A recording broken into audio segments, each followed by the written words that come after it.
इन photos को देखिए।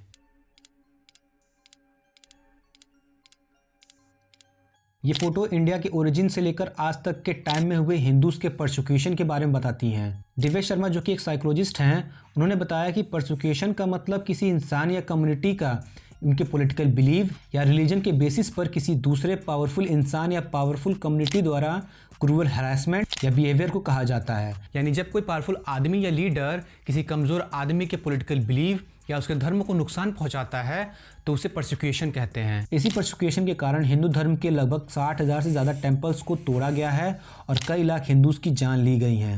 अकेले औरंगजेब ने 1000 और पूरे मुगल अंपायर ने 36,000 से ज़्यादा हिंदू टेम्पल्स को डिस्ट्रॉय किया है।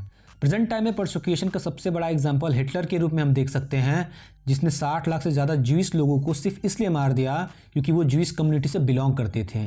पर वहीं अगर इंडियन हिस्ट्री की बात करें तो ऐसा हिंदूज के साथ कई बार हुआ है। लेकिन ये वीडियो हिंदू मुस्लिम या फिर हिटलर के ऊपर नहीं है, बल्कि इस वीडियो में हम हिंदूज के साथ हुए मिडविल पीरियड में परसिक्यूशन को जानेंगे, जिसका इफेक्ट हमें आज के टाइम में भी दिखता है, जैसा कि नॉर्थ इंडिया की शादियों का रात में और साउथ इंडियन की शादियों का दिन में होना।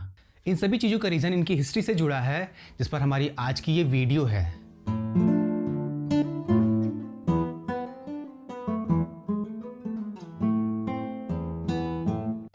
इंडियन हिस्ट्री में हिंदुओं ने हजार सालों में कई तरह के परसिक्यूशन, जैसे कि उनके मंदिरों या एजुकेशन इंस्टीट्यूट को तोड़े जाना, कई हिंदूज औरतों के साथ मिसबिहेव या फोर्स रिलीजन कन्वर्जन को झेला है। आंद्रे विंक, जिन्हें इंडियन ओरिजिन और इंडियन ओशन की जानकारी देने के लिए जाना जाता है, उन्होंने बताया कि हिंदू धर्म में धार्मिक मूर्तियों और मंदिरों को तोड़े जाने की शुरुआत 1194 सीई से शुरू हुई थी, जिसमें काशी विश्वनाथ टेम्पल आता है। हिस्टोरियन पीटर जैक्सन ने बताया कि मुगल अंपायर ने हिंदुस्तान में इस्लामी सल्तनत को इस्टेब्लिश करने और उसे दूर तक स्प्रेड करने के लिए इसकी शुरुआत की, जिसमें वो खुद को इस्लाम की सेना और दूसरे धर्म के लोगों को काफिर कहते थे, जिसका मतलब होता है कि वो लोग जो इस्लाम में बिलीव नहीं रखते। जैक्सन के अकॉर्डिंग उस समय जितने भी हिंदूज कम्युनिटीज़ ने इस्लाम की सेना के सामने खुद को सरेंडर कर दिया, उन्हें खुद को बचाने के लिए एक अच्छी डील तो मिली, लेकिन वहीं अगर कोई इनके अगेंस्ट जाता तो उसे और उसके राज्य से रिलेटेड हर एक चीज़ को डिस्ट्रॉय कर दिया जाता। इंडियन हिस्ट्री में टेम्पल्स का डिस्ट्रक्शन हमें साउथ इंडिया के कंपेयर में नॉर्थ इंडिया में ज़्यादा देखने को मिलता है। इसका सबसे बड़ा रीज़न था दिल्ली सल्तनत। एंशिएंट टाइम में दिल्ली सल्तनत को लेकर यह कहा जाता था कि he who rules Delhi rules India, यानी जो दिल्ली पर राज करेगा वो पूरे इंडिया पर राज करेगा। ऐसा इसलिए भी था क्योंकि उस समय इंडिया में आने और जाने का सबसे आसान रास्ता पंजाब और राजस्थान से था, और दिल्ली में राज करने से किसी भी राजा के लिए नॉर्थ इंडिया के ज़्यादातर एरिया को मॉनिटर करना आसान हो जाता था। इंडिया में मंदिरों को बनाने की शुरुआत 4th सेंचुरी से हुई, जिसमें हिंदू, बौद्ध और जैन धर्म के मंदिरों को बनाया गया।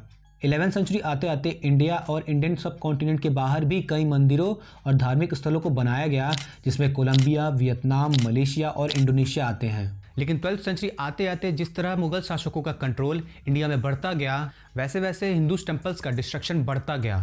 उनके ऐसा काम करने के मेनली 2 रीज़न थे। पहला कि अपने धर्म और पॉलिटिकल बिलीफ को ज़्यादा से ज़्यादा स्प्रेड करना, और दूसरा कि इन मंदिरों को तोड़कर उन्हें ज़्यादा अमाउंट में खजाने भी मिलते थे। हिस्टोरियन सीताराम गोयल की बुक में 2000 से अधिक मंदिरों के बारे में बताया गया है, जिन्हें तोड़कर मस्जिद बनाया गया, और 12वीं शताब्दी से 18वीं शताब्दी के बीच 60,000 से ज़्यादा मंदिरों को तोड़ा गया। लेकिन तब भी कुछ मंदिर ऐसे थे जो किसी न किसी कारण से उस समय बच गए, जैसे कि खजुराहो टेम्पल जो कि जंगलों में छिपे रहे हैं, और राजस्थान के मंदिर जिन पर राजपूतों का शासन रहा। इसके अलावा कैलाशा मंदिर जो कि चट्टानों के अंदर होने के कारण बची रही, और वहीं साउथ इंडिया में मुगल एम्पायर की अच्छी पकड़ न होने के कारण वहाँ के भी ज़्यादातर मंदिर बच गए। रोमिला थापर ने बताया कि पिछले 1000 सालों में हिंदू धर्म अपने सबसे पेनफुल मोमेंट से गुजरा है, क्योंकि इस पूरे पीरियड में हिंदूज के टेम्पल्स के अलावा उनके एजुकेशनल इंस्टीट्यूट और एजुकेशन प्रोवाइडर को भी जान से मार दिया गया। 1193 AD से 1197 AD के बीच बख्तियार खिलजी ने नालंदा और विक्रमशिला जैसी यूनिवर्सिटी को जला दिया, जिनकी लाइब्रेरी में 9 लाख से ज़्यादा मैन्युस्क्रिप्ट और बुक्स थीं जो कि हिंदूज़ के कल्चर को डिटेल में बताती थीं। और कई लाख हिंदू भिक्षुओं और स्टूडेंट्स को मार दिया गया क्योंकि वो नहीं चाहते थे कि उनकी वो एजुकेशन आगे की जनरेशन को डिलीवर हो सके। कई हिस्टोरियन के अकॉर्डिंग इन जलती बुक्स और मैन्युस्क्रिप्ट की आग 3 महीने तक नहीं बुझी थी, और यूनिवर्सिटी काफ़ी लंबे समय बाद देखने को मिली। नालंदा यूनिवर्सिटी से 40 किलोमीटर दूर तेलहारा यूनिवर्सिटी को भी बख्तियार खिलजी ने जला दिया, जहां हिंदू धर्म के साथ बौद्ध धर्म के भी कई सारे मैन्युस्क्रिप्ट और स्टूडेंट थे। जब एक ASI टीम वहां इंटरप्रिटेशन के लिए गई तो उन्हें उन बुक्स की 1.5 फीट की सिर्फ राख मिली थी। ये सारी चीज़ें दिखाती हैं कि उस समय हिंदूज के कल्चर को प्रोटेक्ट करने वाला कोई भी नहीं था। और जैसे जैसे मुगल राजा हिंदूज राजा को मारते गए, वैसे वैसे उनके कल्चर और डेवलपमेंट से रिलेटेड फंडिंग्स भी कम होती गईं।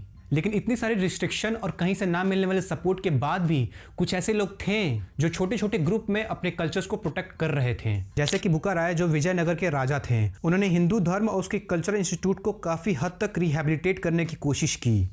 लेकिन इसी बीच कई और हिंदूज राजा को काफ़ी क्रूअल तरीके से मार दिया गया। 13th सेंचुरी से 14th सेंचुरी के बीच एक और राजा था जिसे आज के हिस्टोरियन काफ़ी ज़्यादा ब्रूटल और नॉन ह्यूमन राजा मानते हैं, सिकंदर बुतशिकन। सिकंदर बुतशिकन की क्रूअल्टी आप इस बात से भी इमेजिन कर सकते हैं कि उसने हिंदू धर्म में पहने जाने वाले जनेव के 7 टीले को जलाया था, जो कि उसने कई लाख लोगों को मारकर कलेक्ट किया था।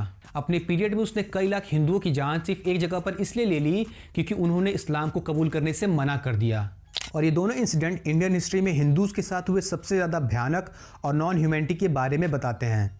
उसके पीरियड में सभी हिंदूज के लिए डांस, ड्रामा और म्यूजिक सब कुछ बैन था, और अगर किसी हिंदूज को अपने रिलेटिव का अंतिम संस्कार करना होता तो उसे उसके लिए भी एक्स्ट्रा टैक्स पे करने पड़ते थे। उसकी रूलिंग के टाइम ज़्यादातर हिंदूज ने अपने घर को छोड़ दिया, और जो ना छोड़ पाए उन्हें मजबूर होकर इस्लाम को कबूल करना पड़ा। इसके अलावा टैक्स को लेकर भी हिंदूज और मुस्लिम के बीच काफ़ी ज़्यादा डिफरेंस थे।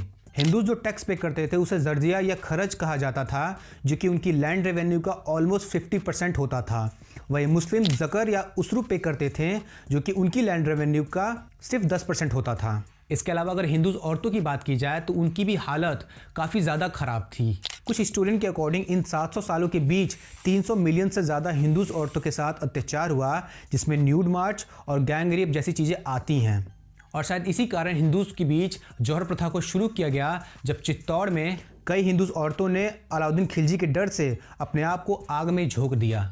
कई रिसर्चर्स के अकॉर्डिंग यही चीज़ें आगे चलकर कारण बनी नॉर्थ इंडिया में शादियों के रात में होने का, क्योंकि फिल्म में तो भले ही हमें ये एक बार करते दिखाया गया है, पर एक्चुअल में ये जौहर प्रथा हिस्ट्री में कई बार रिपीट की गई है। ये चीज़ें थोड़ा शौक में भी डाल देती हैं, क्योंकि जिस समय मॉडर्न टेक्नोलॉजी नहीं थी, कोई भी इलेक्ट्रिसिटी का नाम नहीं था, उस समय लोगों ने आखिर क्यों रात में शादी करना ज़्यादा फायदेमंद समझा, क्योंकि इस तरीके से वो अपनी बहू बेटियों को सेफ रख पाते थे और अपने कल्चर को भी दूसरे जनरेशन तक डिलीवर कर पाते थे। पर एक चीज़ अभी भी है जो इस परसिक्यूशन को दूसरे नज़र से दिखाती है, और वो तब दिखेगी जब हम इस चीज़ को थोड़ी सी गहराई में जानने की कोशिश करेंगे, यानी इस परसिक्यूशन के दूसरे साइड को। रोमिला थापर ने बताया कि परसिक्यूशन सिर्फ हायर क्लास ब्राह्मण्स का ही हुआ था, जिसका सबसे बड़ा कारण था जात पात। इसके अलावा कुछ एकाध मुगल राजा ऐसे भी थे जिन्होंने सभी धर्म के लोगों को इक्वल सपोर्ट किया था, जिसमें सबसे बड़ा नाम आता है अकबर का। कई हिस्टोरियन की माने तो अकबर एक महान राजा था अपनी unbeaten military campaign, Hindu Muslim unity और एडमिनिस्ट्रेटिव मेजर के कारण। अपने पीरियड में अकबर ने एक पॉलिसी को भी अप्लाई किया था जिसका नाम था सॉलिगुल। ये एक अरेबिक शब्द है जिसका मतलब है पीस विथ ऑल या यूनिवर्सल पीस। इसके अलावा अकबर ने इस्लामिक एजुकेशन के अलावा ब्राह्मण्स एजुकेशन को भी काफ़ी ज़्यादा इंपॉर्टेंस दी थी। और जहाँ तक बात हिंदूज टेम्पल्स को तोड़ने की है, तो ऐसा सिर्फ मुगल राजाओं ने ही नहीं किया। रिचर्ड डेविस ने बताया कि हिंदूज टेम्पल्स को लूटने या तोड़ने का काम सिर्फ मुगल राजाओं ने ही नहीं, बल्कि खुद हिंदू राजाओं ने भी किया। फ़र्क बस इतना था कि इन मंदिरों को तोड़ने के बाद भी उन मूर्तियों की पूजा दोबारा की जाती थी। यानी जहाँ एक तरफ कोई राजा इसे अपने फ़ायदे के लिए नष्ट कर देता, वहीं दूसरा राजा इसे अपने राज्य में ले जाकर इसकी पूजा करता। अब इस परसिक्यूशन से रिलेटेड मैं आपसे 3 बातें करना चाहूँगा। पहला कि जैसा कि हमने इस वीडियो में हिंदूज के परसिक्यूशन के बारे में समझा, तो ये ज़रूरी नहीं कि हम आज के टाइम भी वही काम दोबारा करें या 400-500 साल पुरानी घटनाओं का गुस्सा हम किसी आज के कम्युनिटी पर डालें। दूसरी तरफ ऐसा भी ना हो कि जो इतिहास में हमारे पूर्वजों ने सहा हम उसे क्रिटिसाइज भी ना करें, फिर चाहे वो जात पात हो या परसिक्यूशन, अगर वो गलत है तो वो गलत है। तीसरी और आखिरी चीज़ कि इन चीज़ों का हमारे एजुकेशन सिस्टम या बुक्स में ठीक से ना बता पाना, क्योंकि ऐसा हमारे एजुकेशन सिस्टम में कई बार हुआ है कि सेम बेस पर बनी 2 चीज़ों के बारे में से हमें सिर्फ एक के बारे में बताया जाता है। जैसा कि कई लोग ताजमहल को सिंबल ऑफ लव मानते हैं, पर दशरथ मांझी के उस रास्ते को नहीं जिसे उसने अपनी वाइफ की याद में बनाया। लोग आज भी इन दोनों के बीच डिस्क्रिमिनेशन करते हैं क्योंकि उन्हें एक के बारे में अच्छे से पता है और दूसरे के बारे में नहीं। और यही चीज़ हमारे एजुकेशन सिस्टम के माइंडसेट को भी दिखाती है कि उसमें बदलाव की ज़रूरत है। अब आप क्या सोचते हैं हमें कमेंट में ज़रूर बताएं, और वीडियो के एंड में मैं आपसे एक रिक्वेस्ट करूंगा कि अगर आपको हमारा कंटेंट अच्छा लगता है तो हमें सपोर्ट कीजिए, ताकि हम और भी ज़्यादा ग्रो हो सकें और ऐसे कंटेंट लाते रहें।